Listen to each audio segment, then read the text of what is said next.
Selamat pagi, Bapak Ibu. Terima kasih untuk waktu yang diberikan kepada saya.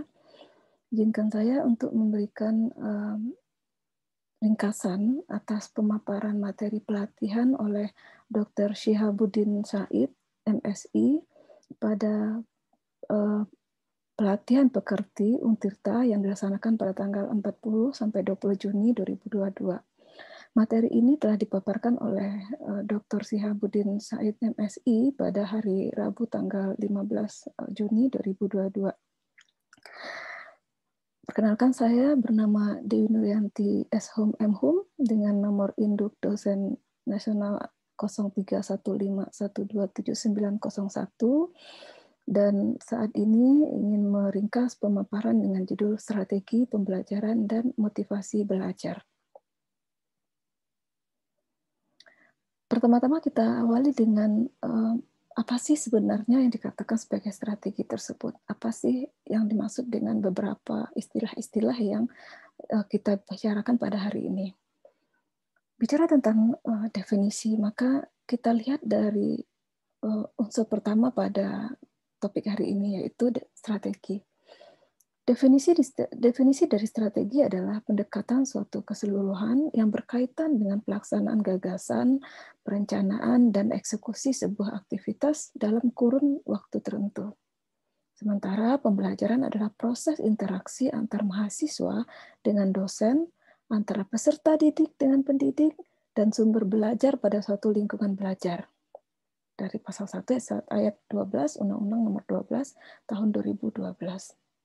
Sementara itu, strategi pembelajaran didefinisikan sebagai suatu proses pembelajaran dalam membantu usaha belajar mahasiswa atau peserta didik mengorganisasikan pengalaman belajar, mengatur dan merencanakan bahan ajar agar tercipta proses pembelajaran yang lebih efektif dan efisien untuk mencapai tujuan pembelajaran.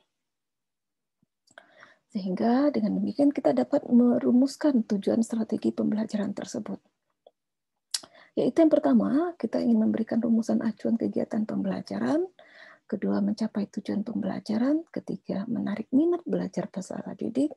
Keempat, memotivasi, mendorong, menggerakkan, membimbing, dan mengarahkan peserta didik. Sementara itu, apabila kita bicara tentang strategi pembelajaran, maka kita juga harus melihat jenis-jenis strategi pembelajaran tersebut. Pertama yang kita kenal sebagai strategi pembelajaran inquiry atau SPI. Di sini pembelajaran ditekankan pada proses berpikir secara kritis dan analitis dengan tujuan untuk mencari dan menemukan sendiri jawaban dari suatu masalah yang ditanyakan tersebut. Misalnya pada proses berpikir yang biasanya kita butuhkan tanya jawab seperti dosen dan mahasiswa. Yang kedua yaitu strategi pembelajaran ekspositoris atau SPE, di mana kita menekankan pada proses pemberian pengetahuan atau materi secara lisan atau secara verbal oleh dosen kepada mahasiswa yang ingin membantu mahasiswanya agar menguasai materi pelajaran secara optimal dan efektif. Nah, dalam sistem ini, dosen menyajikan dalam bentuk yang telah dipersiapkan secara rapi, sistematik, dan lengkap, sehingga mahasiswa tinggal menyimak dan mencerna secara tertib dan teratur. Selanjutnya adalah strategi pembelajaran berbasis masalah atau kita kenal sebagai SPBM. Di sini kita memadukan beberapa kegiatan pembelajaran yang menonjolkan pada proses pemecahan masalah ilmiah. SPBM didasarkan pada psikologi kognitif yang dapat dibebaskan dari asumsi bahwa belajar adalah proses mengubah perilaku melalui pengalaman. Strategi keempat adalah strategi pembelajaran kooperatif SPK. Di sini pembelajaran kooperatif digunakan untuk kelompok kecil atau tim yang terdiri dari 4 orang atau 6 orang sampai dengan 6 orang yang memiliki latar belakang yang berbeda. Baik berbeda secara akademis, berbeda melalui rasnya, agama, ataupun gender. Model pembelajaran kelompok ini merupakan suatu rangkaian kegiatan belajar yang dilakukan oleh mahasiswa dalam kelompok-kelompok tertentu untuk mencapai tujuan pembelajaran yang telah dirumuskan. Sehingga sistem pembelajaran penilaiannya dilakukan terhadap kelompok yang akan memperoleh penghargaan atau reward apabila kelompok tersebut menunjukkan prestasi yang dipersyaratkan. Yang kelima adalah strategi pembelajaran meningkatkan keterampilan berpikir. Di sini strategi ini diterapkan untuk mengutamakan kemampuan berpikir mahasiswa. Pada strategi ini, materi disajikan dalam bentuk membimbing mahasiswa melalui proses menemukan konsep sendiri, kemudian harus dikuasai oleh mahasiswa dengan cara terus-menerus melalui proses dialog dan menggunakan pengalaman mahasiswa tersebut.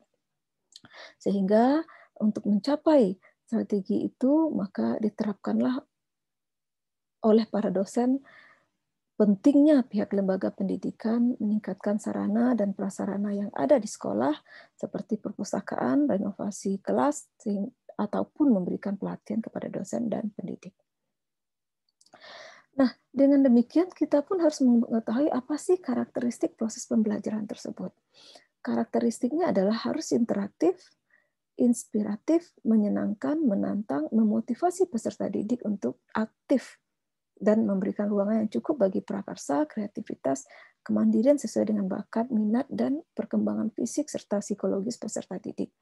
Sehingga proses pembelajaran ini menjadi lebih menyenangkan. Sementara itu, apabila kita melihat pada pendekatan pembelajarannya, maka kita mengetahui bahwa pendekatan pembelajaran itu merupakan orientasi, arah pandang, atau cara pandang pendidik dan peserta didik terhadap pembelajaran untuk mencapai tujuan pembelajaran. Contohnya adalah pendidik memandang bahwa dalam pembelajaran, peserta didik harus kooperatif, sehingga memunculkan pendekatan kooperatif. Sementara itu, model pembelajaran adalah proses belajar atau gambaran pembelajaran peserta didik dari awal sampai akhir yang ditandai dengan langkah-langkah spesifik seperti model pembelajaran kooperatif. Nah, selain itu, metode pembelajaran juga dianggap sebagai suatu cara pendidik menyampaikan cara memfasilitasi peserta didik untuk memperoleh pengetahuan dan atau keterampilan dengan cara digunakan yaitu mengimplementasikan rencana dalam bentuk kegiatan nyata seperti pengamatan, eksperimen, dan ceramah. Adapun teknik pembelajaran adalah cara pendidik menyampaikan atau memfasilitasi peserta didik untuk memperoleh pengetahuan melalui metode pembelajaran tertentu atau cara yang digunakan untuk mengimplementasikan suatu metode. Contohnya adalah teknik presentasi pada kelompok dalam metode presentasi. Kemudian, taktik pembelajaran merupakan gaya mengajar pendidik yang khas dalam melaksanakan metode atau teknik tertentu. Misalnya, siang hari guru mengajar dengan ceramah yang penuh humor, sementara di sore hari mungkin akan lebih banyak interaksi dalam bentuk ngobrol atau dalam bentuk diskusi. Sementara itu, kalau kita bicara tentang strategi pembelajaran, maka ada yang kita kenal dengan Bloom and Krathwohl. Di sini, dalam belajar, maka mahasiswa harus menguasai 3 ranah, kognitif, psikomotorik, dan afektif. Kita lihat yang pertama, yaitu ranah kognitif. Di dalam ranah kognitif terdapat 6 tingkatan, yaitu pengetahuan, di mana mahasiswa itu mengingat dan menghafal, yang kedua pemahaman, dia kemudian menginterpretasikan, yang ketiga adalah aplikasi, di mana mahasiswa menggunakan konsep untuk memecahkan suatu masalah, yang keempat yaitu analisis, mahasiswa mulai dapat menjabarkan suatu konsep, yang kelima adalah sintesis, di mana mahasiswa menggabungkan bagian-bagian konsep menjadi suatu konsep utuh. Dan evaluasi, mahasiswa mampu membandingkan nilai-nilai, mampu membandingkan ide-ide dan metode. Yang kedua adalah ranah psikomotor, yaitu terdapat 5 tingkatan, yaitu peniruan, mahasiswa menirukan gerak-gerak yang dilihatnya, menggunakan konsep untuk melakukan gerak, ketepatan melakukan gerak dengan benar, perangkaian melakukan beberapa gerakan sekaligus dengan benar, serta naturalisasi, melakukan gerak secara wajar. Ranah yang ketiga adalah ranah afektif, yaitu ranah yang memiliki 5 tingkatan, yaitu pengenalan, di mana kita ingin menerima, kita sadar adanya sesuatu, merespon, berpartisipasi secara aktif, penghargaan, menerima nilai-nilai setia, pengorganisasian, menghubungkan nilai-nilai yang dipercaya. Pengamalan, menjadikan nilai-nilai sebagai bagian pola hidup. Sehingga kita memahami bahwa setelah kita paham strategi pembelajaran, maka kita harapkan ada motivasi yang timbul pada diri mahasiswa. Nah, kita bicara tentang motivasi belajar di perguruan tinggi. Motivasi itu berasal dari kata movere, yaitu menggerakkan kondisi. atau menggerakkan, di mana menggerakkan dengan kondisi yang menimbulkan perilaku, mengarahkan perilaku, mempertahankan intensitas perilaku. Apabila kita melihat pada kata motivasi itu sendiri, maka kita bisa mendefinisikan kata motivasi sebagai kekuatan energi seseorang yang dapat menimbulkan tingkat persistensi dan entusiasmenya dalam melaksanakan suatu kegiatan, baik yang bersumber dari dalam diri individu itu sendiri, yaitu berupa motivasi intrinsik maupun motivasi ekstrinsik dari luar diri individu. Sehingga seberapa kuat motivasi yang dimiliki oleh seorang individu dapat menentukan kualitas perilaku yang ditampilkannya, baik dalam bentuk konteks belajar, bekerja, maupun dalam kehidupan lainnya. Motivasi menurut para ahli didefinisikan dengan cara yang berbeda. Deddy Supriyadi mengatakan bahwa motivasi merupakan modal yang sangat penting untuk belajar. Tanpa ada motivasi, proses belajar akan kurang berhasil. Meskipun seseorang memiliki kecakapan yang tinggi, mahasiswa atau siswa akan kurang berhasil dalam belajaran jika motivasi lemah. Nah, di sini Deddy Supriyadi menekankan kepada motivasi itu akan kurang berhasil kalau seseorang tidak memilikinya. Sementara itu, Dimyati mengatakan motivasi dipandang sebagai dorongan mental yang menyebut kekuatan mental yang mendorong terjadinya belajar tersebut sebagai motivasi belajar. Nah, di sini Dimyati melihat bahwa motivasi itu dikaitkan pada kekuatan mental yang dimiliki oleh seseorang. Sehingga apabila kita bicara tentang motivasi dalam belajar, Mujiono mengatakan motivasi belajar adalah seorang siswa belajar karena didorong oleh kekuatan mentalnya.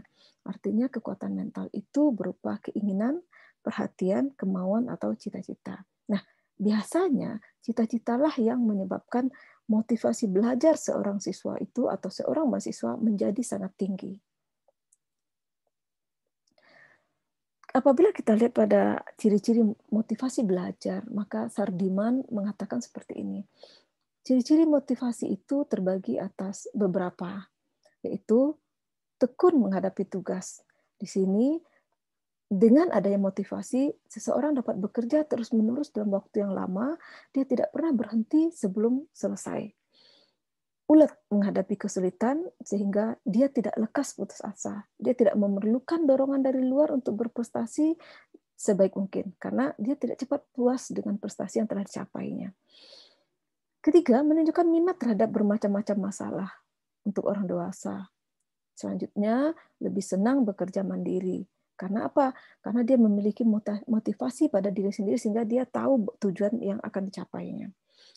Cepat bosan pada tugas-tugas yang rutin. Hal-hal yang bersifat mekanis, berulang-ulang begitu saja sehingga dianggap kurang kreatif. Hal ini karena orang yang memiliki motivasi besar biasanya dia lebih kreatif untuk mencari hal-hal baru, ya.